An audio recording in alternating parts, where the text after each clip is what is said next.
అరే మామ, నీకు దయచేసి రెండు చేతులు ఎత్తి మొక్కి చెప్తున్నారా మామ, పెళ్ళి మాత్రం చేసుకోకురా. ఎందుకంటే నేను పెళ్లి చేసుకున్న తర్వాత కొత్తగా మా అత్త మామ వాళ్ళ ఇంటికి పోయినా మామ. పోతే మా మామ చూసి మా అత్తకి చెప్పిండు, ఏమే అల్లుడు వచ్చిండు వంట చేసి పెట్టివే అన్నాడు.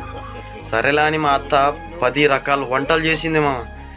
దాన్ని చూసిన తర్వాత ఆ వంటల్ని నేను కక్కుర్తి మీద ఫుల్లుగా తిన్నా మామ. తిని పండుకున్న తర్వాత కరెక్ట్ రాత్రి 12 గంటలకి స్టార్ట్ అయింది మామ. నాకు ఉరుములు మెరుపులు, ఉరుములు మెరుపులు మామ. దొడ్డికు ఎక్కడ వాళ్ళో నా పరిస్థితి ఎవరికి చెప్పుకోవాలో నాకే అర్థం కాలేదు మామ. ఇప్పుడు తెల్లగవుతుందో ఎప్పుడు తెల్లగవుతుందో అని చెప్పి ఎదురు చూసి చూసి చూసి చివరికి నాకు ఇంకా ఫాస్ట్ అయిపోయింది మామ. దొడ్డికైతే డోర్ తెరిచి కడప మొద్దు బయట ఒక్క కాలు పెట్టానో లేదో ఏరుకున్నామమ్మ ఇంకా ప్యాంట్లోనే నేనైతే. ఏంటి మమ్మీ ఎవడు